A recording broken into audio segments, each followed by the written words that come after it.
This podcast is for professional voice teachers to answer the question, how do I grow my teaching business and even break out of that one-on-one lesson model so that I can reach and teach who I want whenever I want.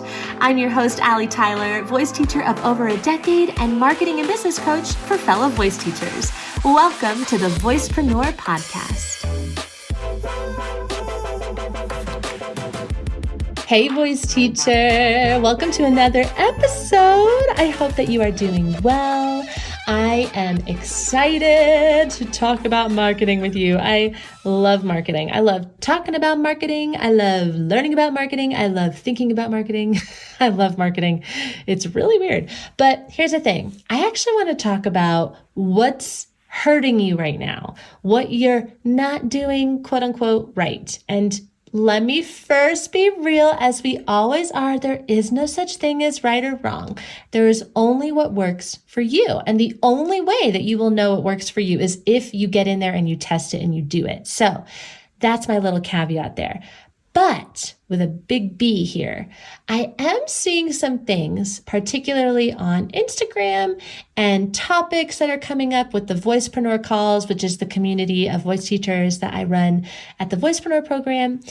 And I have my own way of doing business and marketing, right? And everybody has their own way of doing that too. You're going to hear different things from different coaches, just like you are in the voice teaching world. Dun, dun, dun, dun. No difference there. We are all trying to, compile a bunch of different information and curate it and teach it and live by it and do it in our own ways, in ways that work for us. So know that these are things that I believe and that I experience, and just take that with what you will, okay? However you want to. So the first thing, the big thing, and you've probably heard me talk about this before, but if you haven't, this is one that I feel pretty passionate about. It is the advice of posting consistently. You gotta post consistently. You gotta post every day. This one actually is a really complicated one. It is not black and white. It's got 50 shades of gray. So I totally completely understand why you would want to be posting consistently. In fact, as somebody who is an avid Instagram poster, I follow this advice. I post consistently too. So it's a dance, right? But here's the thing. Posting itself is not the priority. The consistency part is. We want to be consistent, but posting is not where we want to be consistent.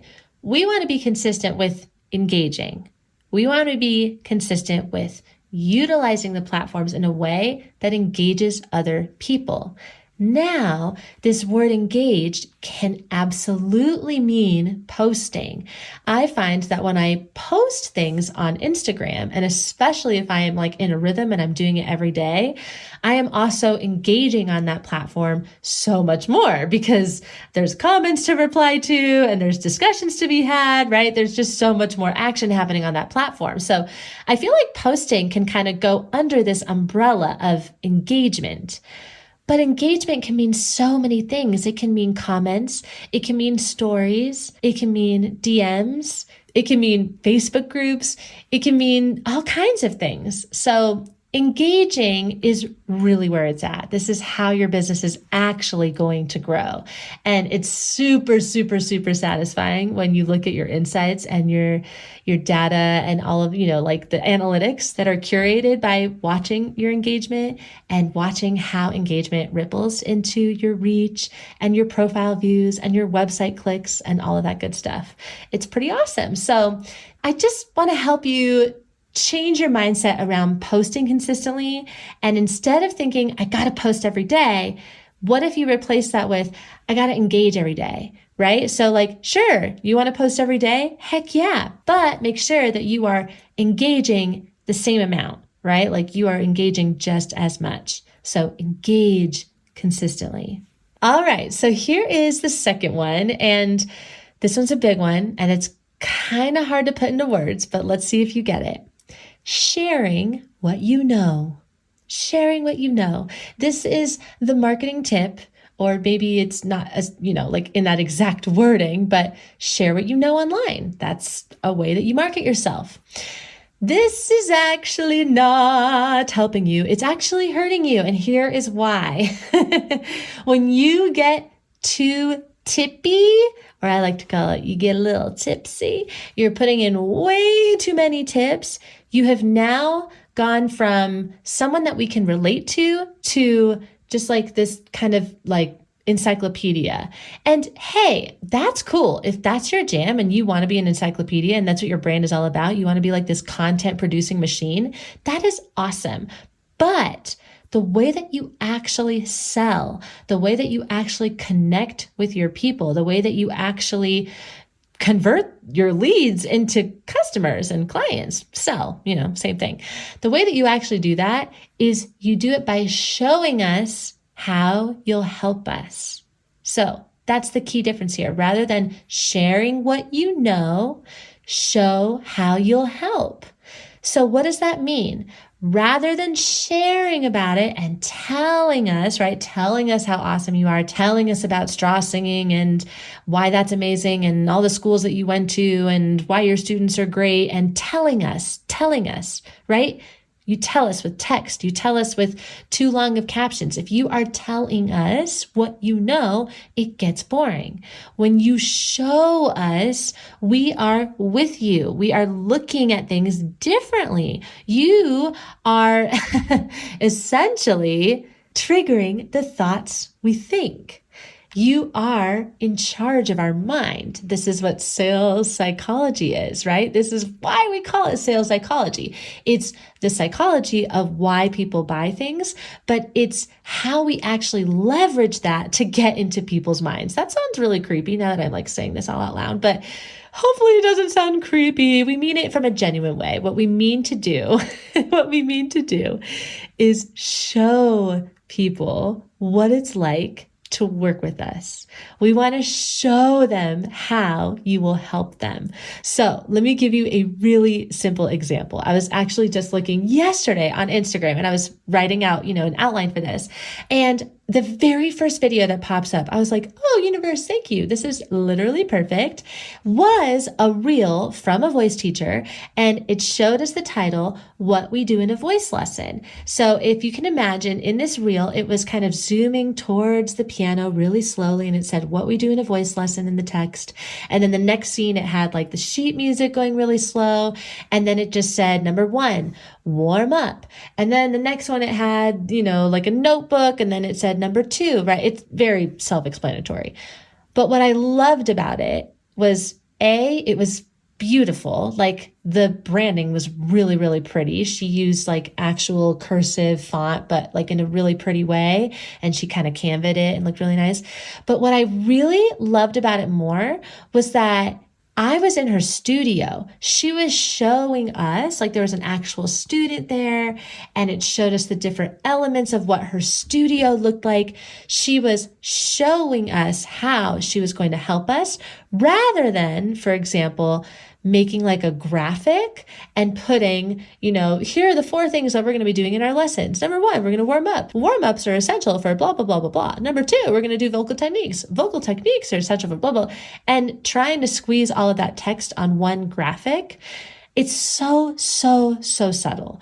But that, to me, that graphic is a little bit more on the telling side than it is on the showing side, right? You are telling us what we're going to do in a voice lesson, and you're going to list it out in bullet points. Not to say that that's a bad post. That's not necessarily a bad post. But what's really going to sell me is showing me. Show me what we do in the voice lesson. Literally take me inside of your studio and show me. This allows me to feel like I am part of that lesson, that I know you, that I know exactly what that lesson is going to be all about. Plus, I'm much more interested in watching the entire thing. And so I'm actually going to get all of those steps rather than trying to process a graphic. There's just so many reasons why that little tiny clip is much more likely to get conversions. It's much more likely to get sales. So it's just something to be thinking about when you are putting out content. Think about how you can show people. Don't share, don't tell, don't get over tippy, right? Show them how you can help. All right, so now for the last little bit, and I gotta admit, this one's a little bit more businessy than it is marketing-y, but that is because I do feel like this is kind of intertwined with marketing, and it definitely makes a statement about your business when it comes to sales and marketing, which is your price. Your price point. So what we are talking about specifically with your price point is how to actually know what to charge. So you may have heard the advice, charge what you're worth. Charge what you're worth, charge your value. I know that when I branched out from the music studio business and I started my own studio business, I was like gung-ho about this. I was reading all the books about worthiness and like declaring my money mindset and all this great stuff. And I was all about charging my worth. Here's the thing. It's crappy business advice. Great for self-development and reminding yourself of your worthiness, but that is exactly why it is crappy business advice. Because you are inherently worthy, first and foremost. How on earth are you supposed to put a numerical value to that? Like, that makes literally no sense. Charge what you're worth. Like, what does that even mean? What does that mean? How do you charge what you're worth? That makes no sense. And the other reason why I hate this advice is because now this assumes that you inherently know how to value this offer. You will never inherently know how to value anything without doing research first. So it's not about charging what you're worth. That is not the statement. The statement is, charge what the market values your offer to be. That's it. Charging what the market values it puts it back into the hands of your audience rather than you being the decider of value, right? Your audience is the decider, not you. You are not the decider. This means you need to know how to listen to your customers. Have conversations with them regularly. Do some research, do some market research, right? Gather information about them, literally as if you were a researcher. I personally love this stuff because I minored in sociology and I'll never forget being in a research class that taught me the power of asking the right questions. Like, I was completely blown away. I had no idea that the questions and the way that we ask the questions is going to give us different results. Like, I just had no idea. So it's definitely one of those things that you want to make sure that you go deep on. You want to research what the market is going to be valuing your offer and not necessarily how you would value your offer. If you want to go deeper on how to do this type of research, you definitely want to come and check out the Voicepreneur program. This is one of the lessons that we work through inside of the program where I teach you the types of questions to ask, how to gather data, how to use that data, how to leverage that data so that you can sell. It's pretty awesome. So definitely go and check that out with the show notes if you are interested. So speaking of the Voicepreneur program, using that as an example of what we're talking about here when we're talking about charging what the market values your offer to be. So this program is a very affordable program. It's $55 a month, and any other program that is teaching the same type of content when it comes to business and online marketing and social media and selling and sales psychology and building your brand and the sales funnel, like, oh my gosh, there's so much in it. It is arguably worth a lot more than that. And people who are teaching this type of stuff in my industry are charging way more than that. So that's how I know that. But that is not how I am basing my price point. I am not basing my price point off of just what my competitors are doing. I am basing it off of who my market is. My market is voice teachers. I don't expect voice teachers to be paying me $297 a month or something crazy like that. And these are numbers that I see all the time in the online marketing world. That feels outrageous to me. I want to meet my people where they're at. So that's why I have a lower price, because I am charging what I feel the market is valuing my offer. And actually, I do feel it's a little bit low, but again, I really just want to meet you where you're at. I want to support you. I want it to be like a no-brainer. That is like my own personal way of doing marketing, is I want everything to feel like a no-brainer. But that is super important advice, because the amount of times I see people who are charging like absurd prices, and I'm thinking, does the market actually value it as that? Or are you just doing that because you see other people who are kind of doing a similar thing? So just remember that, my friend, that you really got to do your research. You really got to ask the right questions. And yes, definitely be looking around at your competitors, but do not base everything off of that. Know your people. Know your people.